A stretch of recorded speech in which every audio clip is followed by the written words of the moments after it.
Hi friends, రీసెంట్గా national institute of open schooling నుంచి అఫీషియల్గా నోటిఫికేషన్ అనేది రిలీజ్ చేయడం జరిగింది ఫ్రెండ్స్. ఇవి సెంట్రల్ గవర్నమెంట్ జాబ్స్ కాబట్టి రెండు తెలుగు రాష్ట్రాలకు సంబంధించిన అభ్యర్థులు అప్లై చేసుకోవచ్చు. బోత్ మేల్స్ అండ్ ఫీమేల్స్ కూడా దీనికి అప్లై అనేది చేసుకోవచ్చు.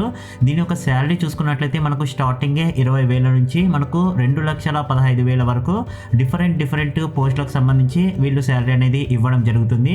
మనకు ఆల్మోస్ట్ 16 రకాల కేటగిరీకి సంబంధించిన పోస్టులు అనేది దీంట్లో రిలీజ్ చేశారు కాబట్టి so different qualification like inter, అలానే diploma, degree, engineering, master degree, so ఈ విధంగా డిఫరెంట్ క్వాలిఫికేషన్ సంబంధించిన వాళ్ళందరికీ కూడా దీంట్లో పోస్ట్ అనేది ఇవ్వడం జరిగింది.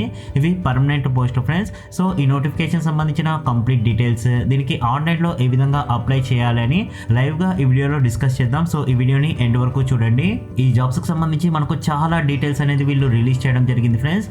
ఆల్మోస్ట్ 5 PDFలు ఉన్నాయన్నమాట. దాంట్లో చాలా పేజెస్, చాలా మ్యాటర్ కూడా ఉంది.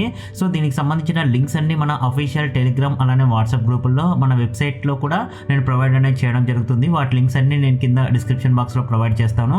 దీంట్లో ఏవైతే ఇంపార్టెంట్ పాయింట్స్ ఉంటాయో అవి మాత్రమే నేను డిస్కస్ చేయడం జరుగుతుంది ఫ్రెండ్స్. ఎందుకంటే చాలా ఎక్కువ డీటెయిల్స్ అనేది వీళ్ళు ప్రొవైడ్ చేయడం జరిగింది. సో ఇది లార్జెస్ట్ ఓపెన్ స్కూలింగ్ సిస్టమ్ అనమాట ఇన్ ది వరల్డ్. ప్రపంచంలోనే largest open schooling system. More than 6,000 study centres across country ఉన్నాయి అని ఇక్కడ క్లియర్గా మెన్షన్ అనేది చేయడం జరిగింది ఫ్రెండ్స్. ఇది అటానమస్ ఇన్స్టిట్యూషన్ అనమాట. ఇది ministry of education, government of India under control కింద ఇది వర్క్ అనేది చేయడం జరుగుతుంది. సో దీంట్లో మనకు 16 కేటగిరీస్ సంబంధించిన పోస్ట్ అనేది రిలీజ్ చేయడం జరిగింది. ఇక్కడ సీరియల్ నంబరు, ఇక్కడ నేమ్ ఆఫ్ ది పోస్ట్, ఇక్కడ pay scale in the pay matrix, number of vacancies, mode of recruitment, reservation category అనేది ఇక్కడ క్లియర్ గా మెన్షన్ అనేది చేయడం జరిగింది ఫ్రెండ్స్ టేబుల్ ఫార్మాట్ లో. దీనికి కేవలం ఆన్లైన్ లో మాత్రమే అప్లై అనేది చేసుకోవాల్సి ఉంటుంది. సో ఇక్కడ సీరియల్ నంబర్ 1 నుంచి 7 వరకు గ్రూప్ ఏ సంబంధించిన కేటగిరీ పోస్ట్ అనమాట. దీంట్లో డైరెక్టర్ ఎవాల్యుయేషన్ చూసుకున్నట్లయితే ఇది లెవెల్ 3 పే స్కేల్ అనేది వీళ్ళు ఇవ్వడం జరుగుతుంది. ఒక్క వేకెన్సీ మాత్రమే. ఇది మోడ్ ఆఫ్ రిక్రూట్మెంట్ డైరెక్ట్ అనమాట. దీనిది అన్రిజర్వ్డ్ కేటగిరీ కింద, అంటే ఎవరైనా కూడా దీనికి అప్లై అనేది చేసుకోవచ్చు ఫ్రెండ్స్. నెక్స్ట్ జాయింట్ డైరెక్టర్ సంబంధించి ఇది లెవెల్ 13 కి సంబంధించి సో మనకు 1 వేకెన్సీ రిలీజ్ చేశారు. ఇది కూడా అన్రిజర్వ్డ్ అనమాట. డిప్యూటీ డైరెక్టర్ అకౌంట్స్ కి సంబంధించి ఇది లెవెల్ 12 పే స్కేల్ అనేది వీళ్ళు పే చేయడం జరుగుతుంది. సో ఇక్కడ లెవెల్స్ ని బట్టి ఇక్కడ పే స్కేల్ అనేది చేంజ్ అవ్వడం జరుగుతుంది ఫ్రెండ్స్. అంటే లెవెల్ 13 అయితే మనకు ఇది సిమిలర్ గా ఉంటుంది అనమాట. 1,23,100 నుంచి 2,15,900 అని. ఇక్కడ లెవెల్ 12 అంటే 78,800 నుంచి 2,09,200 వరకు ఉంటుంది. సో ఈ విధంగా లెవెల్స్ చూసుకుంటే మీకు సరిపోతుంది అనమాట. సో ఈ లెవెల్ 13 అంటే ఈ పోస్ట్ కి లెవెల్ 13 ఉందంటే సిమిలర్ గా ఉంటుంది. సో ఆ విధంగా మీరు చెక్ చేసుకోండి. డిప్యూటీ డైరెక్టర్ అకౌంట్స్ చూసుకున్నట్లయితే లెవెల్ 12 అనమాట. ఇది డిప్యూటేషన్ జాబ్ ఫ్రెండ్స్. ఎన్ఏ అంటే నాట్ అవైలబుల్ అనమాట. సో దీనికి ఎవరైనా అప్లై చేసుకోవచ్చు. ఒకవేళ మీకు ఇంకా డౌట్స్ ఉన్నట్లయితే మీరు హెల్ప్ డెస్క్ కాంటాక్ట్ అయితే వాళ్ళు క్లియర్ ఇన్ఫర్మేషన్ అనేది ఇవ్వడం జరుగుతుంది. అసిస్టెంట్ డైరెక్టర్ అడ్మిన్ సంబంధించి లెవెల్ 11 అనమాట. అన్రిజర్వ్డ్ ఒకటి, ఓబీసీకి ఒకటి, 2 వేకెన్సీస్ రిలీజ్ చేశారు. అకౌంట్ ఆఫీసర్ సో దీనికి లెవెల్ 11 అనమాట. సో ఒక్క వేకెన్సీ రిలీజ్ చేశారు. అకాడమిక్ ఆఫీసర్ సంబంధించి సో దీంట్లో మనకు 17 వేకెన్సీస్ అనేది రిలీజ్ చేయడం జరిగింది. ఇవి లెవెల్ 10 పే స్కేల్ అనమాట. రీసెర్చ్ అండ్ ఎవల్యూషన్ ఆఫీసర్ సంబంధించి ఇది లెవెల్ 10 ఒక్క వేకెన్సీ. సీరియల్ నెంబర్ 8 నుంచి 13 వరకు గ్రూప్ బి కి సంబంధించిన పోస్ట్ ఫ్రెండ్స్ ఇవి. సెక్షన్ ఆఫీసర్ సంబంధించి లెవెల్ 7 పే స్కేల్ అనేది ఇవ్వడం జరుగుతుంది up to assistant audit officers వరకు. సో మనకు 7 వేకెన్సీస్ సెక్షన్ ఆఫీసర్ సంబంధించి రిలీజ్ చేశారు. సో కేటగిరీ వైజ్ ఇక్కడ మెన్షన్ చేశారు కాబట్టి డైరెక్ట్ గా మీరు చెక్ చేసుకోవచ్చు. అసిస్టెంట్ ఇంజనీర్ సంబంధించి ఒక వేకెన్సీ, హిందీ ఆఫీసర్ సంబంధించి ఒకటి, అసిస్టెంట్ ఆడిట్ ఆఫీసర్ సంబంధించి ఒకటి, ఈడిపి సూపర్వైజర్ సంబంధించి 37 వేకెన్సీస్ రిలీజ్ చేశారు. సో దీంట్లో జూనియర్ ఇంజనీర్ ఎలక్ట్రిక్ సంబంధించి ఒక వేకెన్సీ, అసిస్టెంట్ కి సంబంధించి 4 వేకెన్సీస్, స్టెనోగ్రాఫర్ సంబంధించి 3 వేకెన్సీస్, జూనియర్ అసిస్టెంట్ కి సంబంధించి 36 వేకెన్సీస్ అనమాట. సో ఇక్కడ మనకు ఈడిపి సూపర్వైజర్ కి లెవెల్ 6. సో ఇక్కడ 14 నుంచి 16 వరకు గ్రూప్ సి పోస్టులు. దీంట్లో మనకు అసిస్టెంట్ కి సంబంధించి, స్టెనోగ్రాఫర్ సంబంధించి level 4 pay scale, junior assistant కి సంబంధించి లెవెల్ 2 పే స్కేల్ అనేది ఇవ్వడం జరుగుతుంది. దీంట్లో మనకు ఇక్కడ మెన్షన్ చేశారు కదా ఫ్రెండ్స్ హ్యాష్ ట్యాగ్ తో. సో దాంట్లో కొన్ని పోస్టులకు అనేది మనకు ఇంతకుముందే నోటిఫికేషన్స్ అనేది రిలీజ్ చేశారనమాట. ఒకవేళ దానికి అప్లై చేసినట్లయితే ఈ హ్యాష్ ట్యాగ్ ఉండే పోస్టులకు ఈ నోటిఫికేషన్ రిలీజ్ అయినప్పుడు మీరు ఫర్దర్ గా అప్లై చేయాల్సిన అవసరం లేదు, వాటినే కన్సిడర్ చేస్తాము అని ఇక్కడ క్లియర్ గా మెన్షన్ చేయడం జరిగింది. సో పైన గ్రూప్ బి అలానే గ్రూప్ సి పోస్టుల్లో 4 పోస్టులలో మనకు గ్రూప్ డికి సంబంధించి 2, గ్రూప్ సికి సంబంధించి 2, పీడబ్ల్యూడి క్యాండిడేట్ కి రిజర్వ్ అనేది చేయడం జరిగింది. గ్రూప్ సికి సంబంధించి 2 పోస్టులు మనకు ఎక్స్ సర్వీస్ మెన్ కి రిజర్వ్ అనేది చేయడం జరిగింది. సో దీని యొక్క లాస్ట్ డేట్ చూసుకున్నట్లయితే అక్టోబర్ 10 రాత్రి 11:59 7:59 PM లోపలే మీరు అప్లై అనేది చేసుకోవాల్సి ఉంటుంది. సో దీనికి సంబంధించి జనరల్ ఇన్స్ట్రక్షన్స్ చూసుకున్నట్లయితే మనకు లాస్ట్ డేట్ ఇంతకుముందే మనం డిస్కస్ చేసుకున్నాం కదా ఫ్రెండ్స్. అప్లికేషన్ ఫీ చూసుకున్నట్లయితే గ్రూప్ ఏకి సంబంధించి unreserved and OBC candidates 750 rupees అనేది పే చేయాల్సి ఉంటుంది. గ్రూప్ బి అండ్ సికి సంబంధించి unreserved and OBC candidates 500 rupees అనేది పే చేయాల్సి ఉంటుంది. గ్రూప్ ఏ అండ్ బికి సంబంధించి SC ST EWS candidates 250 rupees అనేది పే చేయాల్సి ఉంటుంది. గ్రూప్ సికి సంబంధించి SC ST EWS candidates 150 rupees అనేది పే చేయాల్సి ఉంటుంది. సో ఈ ఫీతో పాటు అడిషనల్గా ప్రాసెసింగ్ ఫీ అనేది 50 రూపీస్ ప్రతి ఒక్క దానికి మీరు పే అనేది చేయాల్సి ఉంటుంది ఫ్రెండ్స్. ఈచ్ ఆన్లైన్ ట్రాన్సాక్షన్ అని ఇక్కడ క్లియర్గా మెన్షన్ అనేది చేయడం జరిగింది. సో ఎవరైతే పీడబ్ల్యూడి క్యాండిడేట్స్ ఉంటారో వాళ్ళు ఎటువంటి ఫీ అనేది పే చేయాల్సిన అవసరం లేదు అనేది ఇక్కడ క్లియర్గా మెన్షన్ చేశారనమాట. సో దీనికి సంబంధించి క్రూషియల్ డేట్ అంటే మనకు ఏ డేట్కి వీళ్ళు కన్సిడర్ చేస్తారంటే ఎలిజిబిలిటీ కానీ క్వాలిఫికేషన్ కానీ ఏజ్ కానీ ఎక్స్పీరియన్స్ కానీ ఏదైనా అదర్ క్రైటీరియా అక్టోబర్ 10వ తేదీకే వీళ్ళు కన్సిడర్ అనేది చేయడం జరుగుతుంది. సో దీంట్లో మనకు ఏజ్ రిలాక్సేషన్స్ కూడా వీళ్ళు ప్రొవైడ్ చేయడం జరిగింది ఫ్రెండ్స్ గవర్నమెంట్ ఇండియా రూల్స్ ప్రకారం. సో సెలెక్షన్ ఆఫ్ క్యాండిడేట్స్ ఇక్కడ క్లియర్గా డీటెయిల్స్ అనేది మెన్షన్ చేయడం జరిగింది. మనకు చాలా రకాల పోస్ట్ ఉన్నాయి కదా, సో దాన్ని బట్టి ఒకసారి క్లియర్గా చెక్ చేసుకోండి ఫ్రెండ్స్. చాలా డీటెయిల్స్ ఉన్నాయన్నమాట, అందుకనే నేను ఫాస్ట్ చెప్పాలి. వీడియో ఎంత లెంత్ అవుతుందో మనం ఎక్స్పెక్ట్ చేయలేము. ఎవరికైనా ఉపయోగపడుతుందనే ఉద్దేశంతో నేను ఈ వీడియో అనేది చేయడం జరిగింది. ఎగ్జామినేషన్ లాంగ్వేజ్ చూసుకున్నట్లయితే హిందీ అలానే ఇంగ్లీష్లో ఉంటుంది ఎక్సెప్ట్ లాంగ్వేజ్ పేపర్స్ అనమాట. నెక్స్ట్ ఏజ్ లిమిట్ అనేది NIOS ఎంప్లాయీస్ ఉంటారో వాళ్ళకు వర్తించదు అనేది ఇక్కడ క్లియర్గా మెన్షన్ అనేది చేయడం జరిగింది. ఏ డాక్యుమెంట్స్ అప్లోడ్ చేయాలి ఆన్లైన్ రిజిస్ట్రేషన్ ప్రాసెస్లో అనేది కూడా ఇక్కడ క్లియర్గా మెన్షన్ చేశారు. ఒకసారి చెక్ చేసుకోండి ఫ్రెండ్స్. ఒకవేళ మీకు ఏదైనా డౌట్స్ ఉన్నట్లయితే టెక్నికల్గా కానీ ఆన్లైన్ రిజిస్ట్రేషన్ అప్పుడు సో దీనికి సంబంధించిన మెయిల్ ఐడి అనేది ఇక్కడ క్లియర్గా మెన్షన్ చేయడం జరిగింది ఫ్రెండ్స్. దీని నుంచి మీరు మీ డౌట్స్ అనేది క్లారిఫై చేసుకోవచ్చు. సో దీనికి ఏ విధంగా అప్లై చేయాలి అని కూడా మనకు ఒక PDF అనేది రిలీజ్ చేయడం జరిగింది. మొత్తం 5 PDFలు రిలీజ్ చేశారనమాట. సో దీంట్లో మనకు passport size photograph other documents అనేది వాళ్ళు చెప్పిన సైజులో స్కాన్ చేసుకోవాలి అనేది మెన్షన్ చేశారు. దీనికి కేవలం ఆన్లైన్లో మాత్రమే అప్లై అనేది చేయాల్సి ఉంటుంది. సో ముందుగా మీరు బేసిక్ డీటెయిల్స్ అనేది ఫిల్ చేయాల్సి ఉంటుంది. దీనికి ఏ విధంగా అప్లై చేయాలనేది కూడా మనం ఫర్దర్గా డిస్కస్ చేద్దాం ఫ్రెండ్స్ ఫైనల్గా. నెక్స్ట్ దీనికి మొబైల్ నెంబర్ ఈమెయిల్ అడ్రస్ అనేది ఇవ్వాల్సి ఉంటుంది. దానికి OTP అనేది రావడం జరుగుతుంది అనమాట. సో ఆ OTPతో సక్సెస్ఫుల్గా అథెంటికేషన్ అయిపోయిన తర్వాత రిమైనింగ్ ఫీల్డ్స్ ఏమైతే ఉంటాయో అవన్నీ మీరు ఫిల్అప్ అనేది చేయాల్సి ఉంటుంది. తర్వాత మీకు క్రెడెన్షియల్స్ అనేది ఇవ్వడం జరుగుతుంది, యూజర్ ఐడి అలానే పాస్వర్డ్. అది మీ రిజిస్టర్డ్ ఈమెయిల్ ఐడికి వాళ్ళు సెండ్ అనేది చేయడం జరుగుతుంది అనమాట. దాని నుంచి లాగిన్ అయిపోయి మరి మీ యొక్క అప్లికేషన్ డీటెయిల్స్ అనేది ఫీ పే చేసేంత వరకు మీరు ఎన్నిసార్లు అయినా ఎడిట్ అనేది చేసుకోవచ్చు ఫ్రెండ్స్. ఒక్కసారి ఫీ పే చేసిన తర్వాత మీరు ఎడిట్ చేయలేరు అని ఇక్కడ క్లియర్గా మెన్షన్ చేయడం జరిగింది. సో మీకు మోర్ దాన్ 1 పోస్టులకు సేమ్ క్వాలిఫికేషన్ ఉన్నట్లయితే మీరు మల్టిపుల్ పోస్టులకు అప్లై చేయాలి అనుకున్నట్లయితే మీరు ముందుగా ఆన్లైన్ రిజిస్ట్రేషన్ చేసుకొని ఒక పోస్ట్కి అప్లై చేసిన తర్వాత మీ క్రెడెన్షియల్తో లాగిన్ అయిపోయిన తర్వాత మీ యొక్క డాష్ బోర్డ్ అనేది చూపించడం జరుగుతుంది. అక్కడే మనకు click on apply for another post button లేదా లింక్ అనేది అక్కడ ప్రొవైడ్ చేయడం జరుగుతుంది. సో దాని మీద క్లిక్ చేసి మీరు అనదర్ జాబ్ కూడా అప్లై చేసుకోవచ్చు అనమాట. దానికి సంబంధించిన ఫీ కూడా మీరు సపరేట్గా పే చేయాల్సి ఉంటుంది. మీకు సపరేట్ అప్లికేషన్ నెంబర్ కూడా వాళ్ళు జనరేట్ అనేది చేయడం జరుగుతుంది. సో మీకు ఏమైనా డౌట్స్ ఉంటే ఇక్కడ మెయిల్ అనేది మెన్షన్ చేశారు, ఒకసారి చెక్ చేసుకోండి ఫ్రెండ్స్. నెక్స్ట్ అంటే ఎడ్యుకేషన్ క్వాలిఫికేషన్ చూసుకున్నట్లయితే ఇది 27 పేజెస్ ఉందన్నమాట. ఇంపార్టెంట్ పాయింట్స్ మాత్రమే నేను డిస్కస్ చేశాను, గుర్తుపెట్టుకోండి. డైరెక్టర్ ఎవల్యూషన్ సంబంధించి 52 ఏళ్ల కంటే తక్కువ ఉన్న వాళ్ళు అప్లై చేసుకోవచ్చు. సో దీంట్లో మనకు గవర్నమెంట్ ఆఫ్ ఇండియా రూల్స్ ప్రకారం ఏజ్ రిలాక్సేషన్ కూడా ఉందన్నమాట. అంటే ఓబీసీ వాళ్ళకు 3 years, ఎస్సీ ఎస్టీ వాళ్ళకు 5 years, పీడబ్ల్యూడీ క్యాండిడేట్స్కి అయితే 10 years, ఎక్స్ సర్వీస్ మెన్కి అయితే 3 to 5 years. సో ఆ విధంగా ఇండియన్ రూల్స్ ప్రకారం ఏదైతే ఏజ్ రిలాక్సేషన్ ఉంటుందో అది ప్రతి ఒక్క పోస్ట్కి అప్లికబుల్ అనేది అవుతుందన్నమాట. ఎసెన్షియల్ క్వాలిఫికేషన్ చూసుకున్నట్లయితే డైరెక్టర్ పోస్ట్కి సంబంధించి 2nd class master degree with 55% of marks లేదా B+ గ్రేడ్ ఉన్న మీరు దీనికి అప్లై చేయొచ్చు. దీనికి సంబంధించి ఎక్స్పీరియన్స్ ఇక్కడ క్లియర్గా మెన్షన్ చేశారు, ఒకసారి చెక్ చేసుకోండి ఫ్రెండ్స్. అలానే వర్కింగ్ నాలెడ్జ్ ఆఫ్ హిందీ అలానే ఇంగ్లీష్ వచ్చి ఉండాలి. నెక్స్ట్ డిజైరబుల్ అంటే పక్కాగా ఉండాలని కాదు ఫ్రెండ్స్. ఒకవేళ ఉంటే మీకు జాబ్ రావడానికి ఎక్కువగా అవకాశం ఉంటుంది, లేకపోయినా నో ప్రాబ్లం దీనికి అప్లై అనేది చేసుకోవచ్చు. సో అది డిజైరబుల్ అనమాట. నేను ప్రతి ఒక్కటి దాని గురించి డిస్కస్ చేయను. సో ప్రతి ఒక్క పోస్ట్కి అక్కడ మెన్షన్ చేసి ఉంటారు, ఒకసారి చెక్ చేసుకోండి. జాయింట్ డైరెక్టర్ మీడియాకి సంబంధించి 47 years కంటే తక్కువ వాళ్ళు అప్లై చేసుకోవచ్చు. సో ప్రతి ఒక్క పోస్ట్కి ఏజ్ రిలాక్సేషన్ ఉంటుంది కాబట్టి అది కూడా నేను ఫర్దర్గా డిస్కస్ చేయను ఫ్రెండ్స్. మాస్టర్ డిగ్రీ అనేది ప్రిఫరబుల్లీ మాస్ కమ్యూనికేషన్లో కంప్లీట్ చేసినట్లయితే దీనికి అప్లై అనేది చేసుకోవచ్చు. దాంతోపాటు పోస్ట్ గ్రాడ్యుయేషన్ డిగ్రీ లేదా డిప్లొమా అనేది ఉండాలన్నమాట. సో 5 years ఎక్స్పీరియన్స్ అనేది దీంట్లో అంటే వాళ్ళు పే స్కిల్స్ అనేది మెన్షన్ చేశారు, ఒకసారి చెక్ చేసుకోండి.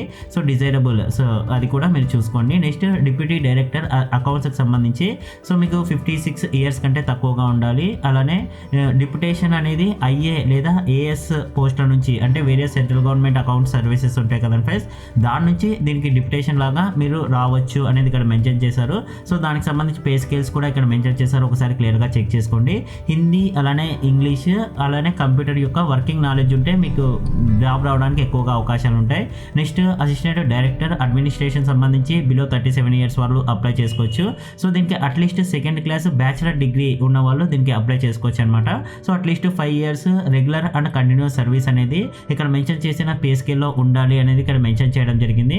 అలానే Hindi English working knowledge computer operation working knowledge ఉన్నట్లయితే అడ్వాంటేజ్ అవుతుంది. నెక్స్ట్ అకౌంట్స్ ఆఫీసర్ సంబంధించి 56 ఇయర్స్ కంటే తక్కువ ఉన్న వాళ్ళు దీనికి అప్లై చేయొచ్చు. సో లాస్ట్ డేట్ మనం ఆల్రెడీ డిస్కస్ చేసాం కదండి ఫ్రెండ్స్, వీటన్నిటికీ అంటే కన్సిడర్ చేసే డేట్ అక్టోబర్ 10th అనమాట. సో నెక్స్ట్ దీని యొక్క క్వాలిఫికేషన్ చూసుకున్నట్లయితే వేరియస్ సెంట్రల్ అకౌంట్స్ లేదా ఆడిట్ ఆర్గనైజేషన్స్లో మీరు వర్కింగ్ అనేది చేసి ఉండాలి. సో దానికి సంబంధించి రిలేటెడ్ జాబ్స్ కూడా రెగ్యులర్ సర్వీస్ లాగా మీరు వర్కింగ్ చేసినట్లయితే ఇక్కడ మెన్షన్ చేసిన పే స్కేల్లో మీరు అప్లై అనేది చేసుకోవచ్చు అనమాట. Hindi English working knowledge computer operation సంబంధించిన వర్కింగ్ నాలెడ్జ్ ఉంటే మీకు అడ్వాంటేజ్ అవుతుంది. అకాడమిక్ ఆఫీసర్ డిఫెన్స్ స్టడీకి సంబంధించి బిలో 37 ఇయర్స్ వరకు అప్లై చేయొచ్చు. దీనికి క్వాలిఫికేషన్ చూసుకున్నట్లయితే మాస్టర్ డిగ్రీ అనేది డిఫెన్స్ స్టడీస్లో అట్లీస్ట్ 55% ఆఫ్ మార్క్స్తో మీరు కంప్లీట్ చేసి కంప్యూటర్ ఆపరేషన్స్ అలానే ఇంగ్లీష్ అండ్ హిందీ మీద వర్కింగ్ నాలెడ్జ్ అనేది ఉండాలి. నెక్స్ట్ అకాడమిక్ ఆఫీసర్ ఇంగ్లీష్కి సంబంధించి 37 ఇయర్స్ కంటే తక్కువ ఉన్న వాళ్ళు అప్లై చేసుకోవచ్చు. దీని యొక్క క్వాలిఫికేషన్ మాస్టర్ డిగ్రీ లేదా ఈక్వలెంట్ అనేది అట్లీస్ట్ 55% ఆఫ్ మార్క్స్ లేదా B+ గ్రేడ్ ఉన్న మీరు అప్లై చేసుకోవచ్చు అనమాట. కంప్యూటర్ ఆపరేషన్ హిందీ అండ్ ఇంగ్లీష్లో వర్కింగ్ నాలెడ్జ్ ఉండాల్సి ఉంటుంది. అకాడమిక్ ఆఫీసర్ ఫైన్ ఆర్ట్స్కి సంబంధించి 37 ఇయర్స్ తక్కువ ఉన్న వాళ్ళు అప్లై చేసుకోవచ్చు. సో ప్రతి ఒక్క పోస్ట్కి ఏజ్ రిలాక్సేషన్ ఉంటుంది, గుర్తుపెట్టుకోండి. మాస్టర్ డిగ్రీ అనేది ఫైన్ ఆర్ట్స్లో అట్లీస్ట్ 55% ఆఫ్ మార్క్స్తో computer operations and English and Hindi working knowledge ఉన్న వాళ్ళు దీనికి అప్లై చేసుకోవచ్చు. అకాడమిక్ ఆఫీసర్ లింగ్విస్టిక్స్లో బిలో 37 ఇయర్స్ వాళ్ళు అప్లై చేసుకోవచ్చు. మాస్టర్ డిగ్రీ అనేది లింగ్విస్టిక్స్లో అట్లీస్ట్ 55% ఆఫ్ మార్క్స్ లేదా మాస్టర్ డిగ్రీ అనేది అప్లైడ్ లింగ్విస్ట్లో అట్లీస్ట్ 55% ఆఫ్ మార్క్స్ వచ్చిన వాళ్ళు, అలానే computer operations English and Hindi language మీద పట్టు ఉన్న వాళ్ళు దీనికి అప్లై చేసుకోవచ్చు. అకాడమిక్ ఆఫీసర్స్ మాస్ కమ్యూనికేషన్ సంబంధించి బిలో 37 ఇయర్స్ వాళ్ళు అప్లై చేసుకోవచ్చు. దీనికి master degree in mass communication లేదా జర్నలిజం అనేది మాస్ కమ్యూనికేషన్లో అట్లీస్ట్ 55% ఆఫ్ మార్క్స్తో కంప్లీట్ చేసినట్లయితే అప్లై చేయొచ్చు. ఒకవేళ అది లేనట్లయితే మాస్టర్ డిగ్రీ అనేది జర్నలిజంలో అండ్ మాస్ కమ్యూనికేషన్లో అట్లీస్ట్ 55% ఆఫ్ మార్క్స్ కానీ దాని ఈక్వలెంట్ గ్రేడ్ వచ్చినా కూడా మీరు అప్లై చేసుకోవచ్చు. దానితో పాటు computer operation English and Hindi working knowledge అనేది కంపల్సరీగా ఉండాలన్నమాట. అకాడమిక్ ఆఫీసర్ సైకాలజీకి సంబంధించి చూసుకున్నట్లయితే 37 ఇయర్స్ బిలో ఉండాలి. మాస్టర్ డిగ్రీ అనేది సైకాలజీలో అట్లీస్ట్ 55% ఆఫ్ మార్క్స్ తెచ్చుకున్నట్లయితే, అలానే కంప్యూటర్ ఆపరేషన్స్ హిందీ అండ్ ఇంగ్లీష్లో వర్కింగ్ నాలెడ్జ్ ఉన్నట్లయితే దీనికి అప్లై చేసుకోవచ్చు. అకాడమిక్ ఆఫీసర్ సాంస్క్రిట్ సంబంధించి బిలో 37 ఇయర్స్ వాళ్ళు అప్లై చేసుకోవచ్చు. మాస్టర్ డిగ్రీ అనేది సాంస్క్రిట్లో అట్లీస్ట్ 55% ఆఫ్ మార్క్స్ వచ్చిన వాళ్ళు, అలానే కంప్యూటర్ ఆపరేషన్ అండ్ హిందీ ఇంగ్లీష్లో వర్కింగ్ నాలెడ్జ్ ఉన్న వాళ్ళు అప్లై చేసుకోవచ్చు. అకాడమిక్ ఆఫీసర్ సైన్స్కి సంబంధించి బిలో 37 ఇయర్స్ వాళ్ళు, అలానే మాస్టర్ డిగ్రీ అనేది ఫిజిక్స్ లేదా కెమిస్ట్రీ లేదా బాటనీ లేదా జియాలజీలో అట్లీస్ట్ 55% ఆఫ్ మార్క్స్తో పాటు కంప్యూటర్ ఆపరేషన్స్ అనే హిందీ అండ్ ఇంగ్లీష్ లాంగ్వేజ్లో మీకు వర్కింగ్ నాలెడ్జ్ ఉన్నట్లయితే అప్లై చేసుకోవచ్చు అనమాట. అకాడమిక్ ఆఫీసర్ సోషల్ సైన్స్కి సంబంధించి బిలో 37 ఇయర్స్ ఉన్న వాళ్ళు అప్లై చేసుకోవచ్చు. దీనికి మాస్టర్ డిగ్రీ అనేది హిస్టరీ లేదా జియోగ్రఫీ లేదా పొలిటికల్ సైన్స్ లేదా ఎకనామిక్స్లో అట్లీస్ట్ 55% ఆఫ్ మార్క్స్ తెచ్చుకొని కంప్యూటర్ ఆపరేషన్ అండ్ హిందీ ఇంగ్లీష్లో వర్కింగ్ నాలెడ్జ్ ఉంటే దీనికి అప్లై చేసుకోవచ్చు. నెక్స్ట్ స్పెషల్ ఎడ్యుకేషన్ సంబంధించి అకాడమిక్ ఆఫీసర్ దీనికి బిలో 37 ఇయర్స్ ఉన్న వాళ్ళు అప్లై చేసుకోవచ్చు. మాస్టర్ డిగ్రీ అనేది special education at least 55% of marks తెచ్చుకున్నట్లయితే అప్లై చేయొచ్చు. ఒకవేళ ఇది లేనట్లయితే మాస్టర్ డిగ్రీ అనేది ఎనీ డిసిప్లిన్తో పాటు ఎంఈడి అనేది స్పెషల్ ఎడ్యుకేషన్లో ఉన్నట్లయితే అది ఇండియాలో అయినా ఉండొచ్చు, అబ్రాడ్లో మీరు కంప్లీట్ చేసిన అట్లీస్ట్ విత్ 55% ఆఫ్ మార్క్స్తో దీనికి అప్లై అనేది చేసుకోవచ్చు. కంప్యూటర్ ఆపరేషన్స్ అలానే హిందీ అండ్ ఇంగ్లీష్లో వర్కింగ్ నాలెడ్జ్ ఉంటే మీకు ఎలిజిబుల్ అనేది అవుతుంది. అకాడమిక్ ఆఫీసర్ యోగాకి సంబంధించి మాస్టర్ డిగ్రీ ఉండాలి. బిలో 37 ఇయర్స్ వాళ్ళు అప్లై చేసుకోవచ్చు. అట్లీస్ట్ 55% ఆఫ్ మార్క్స్ ఉండాలి. Computer operation and Hindi and ఇంగ్లీష్లో వర్కింగ్ నాలెడ్జ్ ఉండాలి. అకాడమిక్ ఆఫీసర్ సెక్రటేరియల్ ప్రాక్టీస్ సంబంధించి బిలో 37 ఇయర్స్ వాళ్ళు అప్లై చేసుకోవచ్చు. దీంట్లో మాస్టర్ డిగ్రీ లేదా ఈక్వలెంట్ రిలవెంట్ సబ్జెక్ట్లో ఉన్న వాళ్ళు అట్లీస్ట్ 55% ఆఫ్ మార్క్స్ తెచ్చుకొని కంప్యూటర్ ఆపరేషన్స్ అలానే హిందీ అండ్ ఇంగ్లీష్లో వర్కింగ్ నాలెడ్జ్ ఉన్నట్లయితే మీరు అప్లై చేసుకోవచ్చు. అకాడమిక్ ఆఫీసర్ టెక్నాలజీ సంబంధించి బిలో 37 ఇయర్స్ ఉన్న వాళ్ళు మాస్టర్ డిగ్రీ లేదా ఈక్వలెంట్ అనేది రిలవెంట్ సబ్జెక్ట్లో అట్లీస్ట్ 55% ఉండి computer operations and English and హిందీలో మీకు వర్కింగ్ నాలెడ్జ్ ఉన్నట్లయితే ఆ జాబ్కి అప్లై చేసుకోవచ్చు. అకాడమిక్ ఆఫీసర్ అగ్రికల్చర్ సంబంధించి బిలో 37 ఇయర్స్ ఉండి మాస్టర్ డిగ్రీ లేదా ఈక్వలెంట్ రిలవెంట్ సబ్జెక్ట్లో అట్లీస్ట్ 55% 55% ఆఫ్ మార్క్స్ తెచ్చుకొని computer operations and English and Hindi లాంగ్వేజ్లో వర్కింగ్ నాలెడ్జ్ ఉన్నట్లయితే అప్లై చేసుకోవచ్చు. అకాడమిక్ ఆఫీసర్ పారామెడికల్ కోర్సెస్ సంబంధించి బిలో 37 ఇయర్స్ ఉన్నవాళ్ళు, మాస్టర్ డిగ్రీ అనేది ఈక్వలెంట్ లేదా రిలవెంట్ సబ్జెక్ట్లో చేసిన వాళ్ళు అట్లీస్ట్ 55% మార్క్స్ ఉండి computer operations and English and Hindi లాంగ్వేజ్లో మీకు గ్రిప్ ఉన్నట్లయితే మీరు అప్లై చేసుకోవచ్చు. అకాడమిక్ ఆఫీసర్ హోమ్ సైన్సెస్ సంబంధించి బిలో 37 ఇయర్స్ ఉన్నవాళ్ళు, మాస్టర్ డిగ్రీ లేదా ఈక్వలెంట్ రిలవెంట్ సబ్జెక్ట్లో ఉండి at least 55% of marks plus B plus grade ఉన్నా కూడా మీరు ఈ జాబ్స్కి అనేది అప్లై చేసుకోవచ్చు అనమాట. Computer operations and Hindi and English లాంగ్వేజ్లో మీకు పట్టు ఉన్నట్లయితే అకాడమిక్ ఆఫీసర్ ఐసీటీకి సంబంధించి బిలో 37 ఇయర్స్ వాళ్ళు అప్లై చేసుకోవచ్చు. దీనికి మాస్టర్ డిగ్రీ లేదా ఈక్వలెంట్ రిలవెంట్ సబ్జెక్ట్లో ఉండి at least 55% of marks computer operations and Hindi and English లాంగ్వేజ్లో మీకు వర్కింగ్ నాలెడ్జ్ ఉన్నట్లయితే మీరు అప్లై చేసుకోవచ్చు. Next research and evolution officer 37 years ఉన్న వాళ్ళు అప్లై చేసుకోవచ్చు. మాస్టర్ డిగ్రీ అనేది అట్లీస్ట్ 55%తో లేదా దాని యొక్క ఈక్వలెంట్ గ్రేడ్ అనేది ఎడ్యుకేషన్ లేదా సోషియాలజీ లేదా సైకాలజీ లేదా మెజర్మెంట్ లేదా సైకోమెట్రీ లేదా educational statistics and good academic record ఉన్న వాళ్ళు దీనికి అప్లై అనేది చేసుకోవచ్చు అనమాట. కంప్యూటర్ అప్లికేషన్ అలానే హిందీ అండ్ ఇంగ్లీష్ లాంగ్వేజ్లో మీకు నాలెడ్జ్ ఉన్నట్లయితే మీరు దీనికి ఎలిజిబుల్ అనేది అవుతారు. నెక్స్ట్ సెక్షన్ ఆఫీసర్ సంబంధించి 37 ఇయర్స్ వరకు అప్లై చేసుకోవచ్చు. దీనికి గ్రాడ్యుయేషన్లో సెకండ్ క్లాస్ వచ్చిన వాళ్ళు దీనికి అప్లై చేసుకోవచ్చు. At least 5 years regular continuous service అనేది ఈ పే స్కేల్తో ఉన్నట్లయితే మీరు దీనికి ఎలిజిబుల్ అనేది అవుతారు. కంప్యూటర్ ఆపరేషన్స్ మీద నాలెడ్జ్ ఉండాలి. ఇంకా రిమైనింగ్ డీటెయిల్స్ కూడా ఒకసారి క్లియర్గా చెక్ చేసుకోండి friends. Next assistant engineer civil సంబంధించి చూసుకున్నట్లయితే 30 ఇయర్స్ వరకు అప్లై చేసుకోవచ్చు. దానికి గవర్నమెంట్ ఆఫ్ ఇండియా రూల్స్ ప్రకారం రిలాక్సేషన్ కూడా ఉంటుందన్నమాట. ఎసెన్షియల్ చూసుకున్నట్లయితే డిగ్రీ అండ్ సివిల్ ఇంజనీరింగ్ అనేది కంప్లీట్ చేసి ఉండాలి. 3 ఇయర్స్ ప్రొఫెషనల్ ఎక్స్పీరియన్స్ అనేది ఉండాలి. ఇంగ్లీష్, హిందీ అలానే కంప్యూటర్ ఆపరేషన్స్ మీద నాలెడ్జ్ అనేది ఉండాలి. సో క్వాలిఫికేషన్ ఫర్ డిప్యుటేషన్ అని కూడా క్లియర్గా డీటెయిల్స్ అనేది మెన్షన్ చేశారు, ఒకసారి చెక్ చేసుకోండి. హిందీ ఆఫీసర్ సంబంధించి 37 ఇయర్స్ వరకు అప్లై చేసుకోవచ్చు. At least second class master degree అనేది హిందీ లేదా ఇంగ్లీష్లో విత్ హిందీ లేదా ఇంగ్లీష్ అనేది మెయిన్ సబ్జెక్ట్గా ఉండాలన్నమాట గ్రాడ్యుయేషన్ లెవెల్లో. సో దీంట్లో డిప్లొమా లేదా సర్టిఫికేట్ అనేది ట్రాన్స్లేషన్ అంటే Hindi to English, English to Hindi vice versa మీకు ఉన్నట్లయితే దీనికి ఎలిజిబుల్ అనేది అవుతారు. 5 ఇయర్స్ ఎక్స్పీరియన్స్ అనేది ట్రాన్స్లేషన్ వర్క్లో ఉండాలి. కంప్యూటర్ ఆపరేషన్ మీద మీకు నాలెడ్జ్ అనేది కంపల్సరీగా ఉండాలి. అసిస్టెంట్ ఆడిట్ ఆఫీసర్ సంబంధించి 56 ఇయర్స్ వరకు దీనికి అప్లై అనేది చేసుకోవచ్చు. 5 ఇయర్స్ ఎక్స్పీరియన్స్ అనేది అకౌంట్స్ లేదా ఆడిట్లో ఉండాలన్నమాట. దాని యొక్క పే స్కేల్ కూడా ఇక్కడ మెన్షన్ చేశారు. మీకు వర్కింగ్ నాలెడ్జ్ అనేది కంప్యూటర్ ఆపరేషన్ హిందీ అండ్ ఇంగ్లీష్లో ఉన్నట్లయితే మీరు దీనికి అప్లై అనేది చేసుకోవచ్చు. సో ఇక్కడ హిందీ అండ్ ఇంగ్లీష్ కాదు ఫ్రెండ్స్, హిందీ లేదా ఇంగ్లీష్ ఏదో ఒక దాంట్లో ఉన్నట్లయితే మీరు అప్లై అనేది చేసుకోవచ్చు అనమాట. ఒకవేళ ఇంతకుముందు అని చెప్పింటే అది మిస్టేక్, సారీ అనమాట. సో మీరు కరెక్షన్ అనేది చేసుకోండి. ఈడీపీ సూపర్వైజర్ సంబంధించి 37 ఇయర్స్ వరకు అప్లై చేసుకోవచ్చు. దీనికి బ్యాచిలర్ డిగ్రీ అనేది విత్ పోస్ట్ గ్రాడ్యుయేట్ డిప్లొమా అనేది కంప్యూటర్ అప్లికేషన్ లేదా హార్డ్వేర్ ఇంజనీరింగ్ లేదా ఇట్స్ ఈక్వలెంట్లో ఉన్నా కూడా మీరు అప్లై చేసుకోవచ్చు. విత్ 3 ఇయర్స్ ఎక్స్పీరియన్స్ అనేది ఇక్కడ మెన్షన్ చేసిన దానిలో ఉండాలి. ఒకవేళ ఇది లేనట్లయితే ఇక్కడ మెన్షన్ చేసిన దాంట్లో కూడా మీకు ఆ పే స్కేల్ సంబంధించి ఎక్స్పీరియన్స్ ఉన్నట్లయితే అప్లై చేసుకోవచ్చు. జూనియర్ ఇంజనీర్ ఎలక్ట్రికల్ సంబంధించి మనకు 30 ఇయర్స్ వరకు అప్లై చేసుకోవచ్చు. Relaxation as per government of India rules ప్రకారం ఉంటుంది. ఎసెన్షియల్ చూసుకున్నట్లయితే 3 years diploma in electrical engineering complete చేసిన వాళ్ళు లేదా బీటెక్ లేదా degree in electrical engineering complete చేసిన వాళ్ళు కూడా దీనికి అప్లై చేసుకోవచ్చు. కానీ మీకు 3 ఇయర్స్ ఎక్స్పీరియన్స్ అనేది ఉండాలి friends. English and Hindi computer operations మీద మీకు నాలెడ్జ్ అనేది కంపల్సరీగా ఉండాలన్నమాట. సో అసిస్టెంట్ పోస్టులకు సంబంధించి 27 ఇయర్స్ వరకు అప్లై చేయొచ్చు. దీనికి కేవలం ఇంటర్ క్వాలిఫై అయిన వాళ్ళు అప్లై అనేది చేసుకోవచ్చు అనమాట. దానితో పాటు మీకు ప్రొఫిషియన్సీ అంటే నాలెడ్జ్ ఉంటే సరిపోతుంది. అంటే ఆఫీస్ ప్రొసీజర్స్ ఏ విధంగా ఉంటాయి, నోటింగ్ ఏ విధంగా చేసుకోవాలి, డ్రాఫ్టింగ్ ఏంటి, నాలెడ్జ్ ఆఫ్ గవర్నమెంట్ రూల్స్ అలానే రెగ్యులేషన్స్ మీద మీకు నాలెడ్జ్ ఉంటే సరిపోతుంది. అలానే మీకు కంప్యూటర్ నాలెడ్జ్ అనేది ఉండాలన్నమాట. మీ యొక్క స్పీడ్ అనేది పర్ హవర్కి 8000కి మీరు ప్రెస్ చేసే విధంగా అంటే డిప్రెషన్స్ పర్ హవర్ అనేది మీరు చేయాల్సి ఉంటుంది. మీకు Hindi and English working knowledge అనేది కంపల్సరీగా ఉండాలి.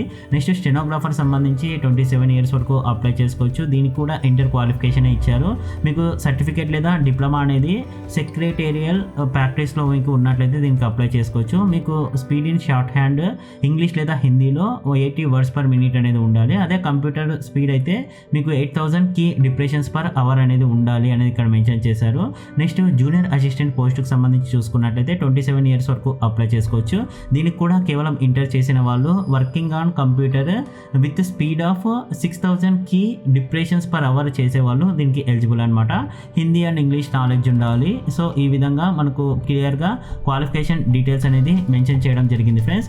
నెక్స్ట్ దీని యొక్క సిలబస్, స్కీమ్ ఆఫ్ ఎగ్జామినేషన్ చూసుకున్నట్లయితే దీంట్లో చాలా రకాల పోస్టులు ఉన్నాయి కాబట్టి నేను ఒక పోస్ట్కి సంబంధించి మీకు సిలబస్ అనేది డిస్కస్ చేస్తాను ఫ్రెండ్స్. ఆ విధంగా మీరు క్లియర్గా రిమైనింగ్ వాటిని చెక్ చేసుకోవచ్చు అనమాట. ఏమైనా డౌట్స్ ఉంటే కింద కామెంట్ సెక్షన్లో కామెంట్ అనేది చేయండి ఫ్రెండ్స్. సెక్షన్ ఆఫీసర్ సంబంధించి మనకు రిటర్న్ ఎగ్జామినేషన్ అలానే ఇంటర్వ్యూ అనేది కండక్ట్ చేయడం జరుగుతుంది. పేపర్ 1 అనేది ఆబ్జెక్టివ్ టైప్ ఉంటుంది, పేపర్ 2 డిస్క్రిప్టివ్ టైప్ అనమాట. పేపర్ 1 2 hours 100 marks ఉంటుంది, పేపర్ 2 3 hours 100 marks ఉంటుంది, ఇంటర్వ్యూ 50 marks, టోటల్ మనకు 250 marks. సో రిటర్న్ టెస్ట్ అనేది మనకు ఆబ్జెక్టివ్ టైప్ టెస్ట్ అనమాట. దాని యొక్క స్కీమ్ ఆఫ్ ఎగ్జామినేషన్ చూసుకున్నట్లయితే దీంట్లో 5 sections ఉంటాయి. జనరల్ ఇంగ్లీష్ సంబంధించి 20 questions 20 marksకి, అలానే general knowledge and current affairs సంబంధించి 20 questions 20 marksకి, జనరల్ ఇంటెలిజెన్స్ అండ్ రీజనింగ్ సంబంధించి 15 questions 15 marksకి, క్వాంటిటేటివ్ యాప్టిట్యూడ్ 15 questions 15 marksకి, సబ్జెక్ట్ నాలెడ్జ్ సంబంధించి 30 questions 30 marksకి. సో టోటల్గా 100 marks మీరు 2 hours కంప్లీట్ అనేది చేయాల్సి ఉంటుంది. Minimum qualifying marks out of 100 marks చూసుకున్నట్లయితే జనరల్ అండ్ ఈడబ్ల్యూఎస్ క్యాండిడేట్స్ అయితే 45% ఆఫ్ టోటల్ మార్క్స్, అలానే ఓబీసీ అయితే 40% of marks, SC ST PWD 35% of total marks అనేది మీరు కంపల్సరీగా తెచ్చుకోవాల్సి ఉంటుంది. నెక్స్ట్ పేపర్ 2 డిస్క్రిప్టివ్ టెస్ట్ చూసుకున్నట్లయితే దీంట్లో 3 sections ఉన్నాయి ఫ్రెండ్స్.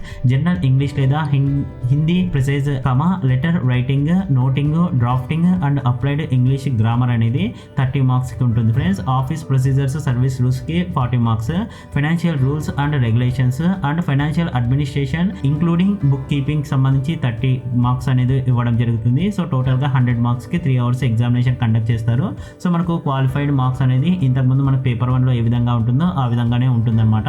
నెక్స్ట్ ఇంటర్వ్యూ అనేది 50 marks కండక్ట్ చేస్తారు ఫ్రెండ్స్. ఎవరైతే ఈ రిటర్న్ ఎగ్జామినేషన్ అంటే పేపర్ 1 పేపర్ 2లో క్వాలిఫై అవుతారో వాళ్ళకు ఉండే పోస్టులను బట్టి 1:10 రేషియోలో వీళ్ళకు ఇంటర్వ్యూ అనేది చేయడం జరుగుతుంది.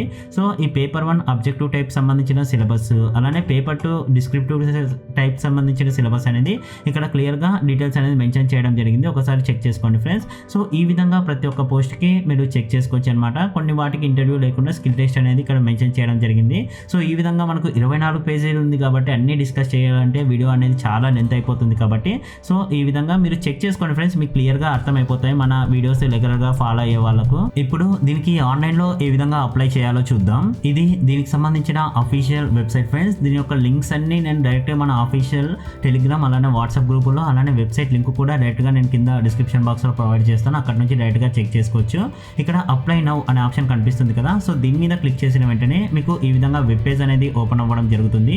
సో ఇంతకుముందే రిజిస్ట్రేషన్ చేసుకున్నట్లయితే అప్లికెంట్ లాగిన్ అనే ఆప్షన్ కనిపిస్తుంది కదా, దీని మీద క్లిక్ చేసి యూజర్ ఐడి పాస్వర్డ్ ఇచ్చేసి మీరు లాగిన్ అయిపోయి రిమైనింగ్ ప్రొసీజర్ అనేది కంప్లీట్ చేసుకోవచ్చు. లేదా ఇంకో పోస్ట్ కూడా మీరు అప్లై అనేది చేసుకోవచ్చు అనమాట. సో ఇక్కడ వేకెన్సీ నోటిఫికేషన్ అని ఇక్కడ మనకు స్టార్టింగ్లోనే ఉంది కదా, అంటే మనకు 11th Septemberకి ఆల్రెడీ స్టార్ట్ అయిపోయింది. లాస్ట్ డేట్ October 10 అనమాట. సో దీనికి సంబంధించి ఇంతవరకు మనం డిస్కస్ చేసాం కదా డీటెయిల్స్ అనేది ఇక్కడ వాళ్ళు మెన్షన్ అనేది చేయడం జరిగింది. ఆల్మోస్ట్ ఇక్కడ ఉన్న వాటిని ప్రతి ఒక్కటి మనము క్లియర్గా డిస్కషన్ అనేది చేయడం జరిగింది ఫ్రెండ్స్. సో మీరు దీంట్లో 2 రకాల పోస్టులు ఉన్నాయి, డైరెక్ట్ అండ్ డిప్యుటేషన్ అనేది. సో ఇంతకుముందు నేను స్టార్టింగ్ ఒక నోటీస్లో మెన్షన్ చేశారు కదా డిప్యుటేషన్ అండ్ డైరెక్ట్ అని చెప్పేసి. సో మీరు డైరెక్ట్ రిక్రూట్మెంట్కి అప్లై చేయాలి అనుకుంటే ఇక్కడ అప్లై నౌ అనే ఆప్షన్ మీద క్లిక్ చేసి మీరు దానికి అప్లై చేయొచ్చు. ఒకవేళ డిప్యుటేషన్ అంటే మీరు దీని మీద క్లిక్ చేసి అప్లై అనేది చేసుకోవచ్చు అనమాట. సో చాలామంది డైరెక్ట్ రిక్రూట్మెంట్కి అప్లై చేస్తుంటారు కాబట్టి దాని మీద క్లిక్ చేసిన వెంటనే ఈ విధంగా మనకు బేసిక్ డీటెయిల్స్ అనేది అడగడం జరుగుతుంది. సో ఇక్కడ ఈమెయిల్ ఐడి అలానే మొబైల్ నెంబర్ ఇచ్చిన వెంటనే మనకు ఓటీపీ జనరేట్ అనేది అవ్వడం జరుగుతుంది. సో ఆ ఓటీపీ డీటెయిల్స్ ఎంటర్ చేసేసి ఇక్కడ మెన్షన్ చేసిన డీటెయిల్స్ అన్ని మీరు ఫిలప్ అనేది చేయాల్సి ఉంటుంది. వాళ్ళు అడిగిన డాక్యుమెంట్స్ కూడా అప్లోడ్ అనేది చేయాల్సి ఉంటుంది. సో ఫైనల్గా మీరు ఫీ పే చేసేంత వరకు ఈ యొక్క డీటెయిల్స్ అనేది మీరు ఎడిట్ అనేది చేసుకోవచ్చు అనమాట. ఒక్కసారి ఫీ పే చేసిన తర్వాత ఎట్టి పరిస్థితుల్లో కూడా ఆ డీటెయిల్స్ అనేది ఎడిట్ అనేది చేయలేదు, ఫైనల్గా సబ్మిషన్ అనేది చేయాల్సి ఉంటుంది, ఫైనల్ సబ్మిషన్ అనేది. సో అవన్నీ చేసిన తర్వాత మరి ఇంకొక జాబ్కి అంటే సేమ్ క్వాలిఫికేషన్ ఉండి మీకు ఇంకో జాబ్కి అప్లై చేయాలి అంటే మల్టిపుల్ పోస్ట్కి అప్లై చేయాలి అనుకుంటే మరి మీరు అప్లికెంట్ లాగిన్ అనే ఆప్షన్ మీద క్లిక్ చేసి మీ యూజర్ ఐడి అలానే పాస్వర్డ్ ఇక్కడ కనిపించే క్యాప్చా ఎంటర్ చేసి లాగిన్ అనే ఆప్షన్ మీద క్లిక్ చేసి రిమైనింగ్ ప్రాసెస్ అనేది కంప్లీట్ చేయొచ్చు ఫ్రెండ్స్. వేరే పోస్ట్కి అప్లై చేయడానికి కూడా సపరేట్ లింక్ లేదా అక్కడ ట్యాబ్ అనేది ఉంటుందన్నమాట, దాని మీద క్లిక్ చేసి అప్లై అనేది చేసుకోవచ్చు. ఇది ఫ్రెండ్స్ ఈ నోటిఫికేషన్ సంబంధించిన కంప్లీట్ డీటెయిల్స్. సో వీడియో కొద్దిగా లెంత్ అనేది అయింది ఫ్రెండ్స్, అన్ని డీటెయిల్స్ ఉన్నాయి, మీకు అర్థం అవ్వాలనే ఉద్దేశంతో ఎవరికో ఒక్కరికైనా ఉపయోగపడుతుంది అనే ఉద్దేశంతో నేను ఈ వీడియో అనేది చేయడం జరిగింది. సో ఈ వీడియో నచ్చినట్లయితే ఖచ్చితంగా వీడియో అనేది లైక్ చేయండి ఫ్రెండ్స్. మీరు ఈ వీడియోని లైక్ చేస్తేనే ఇటువంటి వీడియోస్ చేయడానికి నాకు కొద్దిగా ఇంట్రెస్ట్ అలానే మోటివేషన్ అనేది వస్తుందన్నమాట, ఎంత లెంత్ ఉన్నా క్లియర్ డీటెయిల్స్ మీకు ఇవ్వడానికి. అలానే ఎవరైతే మీ ఫ్రెండ్స్ అండ్ ఫ్యామిలీ మెంబర్స్ ఇటువంటి సెంట్రల్ గవర్నమెంట్ జాబ్స్ కోసం ఈ క్వాలిఫికేషన్ పేషెన్స్ ఉండి ఎదురు చూస్తున్నారో ఖచ్చితంగా వాళ్ళందరికీ ఈ వీడియో అనేది షేర్ చేయండి ఫ్రెండ్స్. చాలా హెల్ప్ఫుల్ అవుతుంది. Thanks for watching.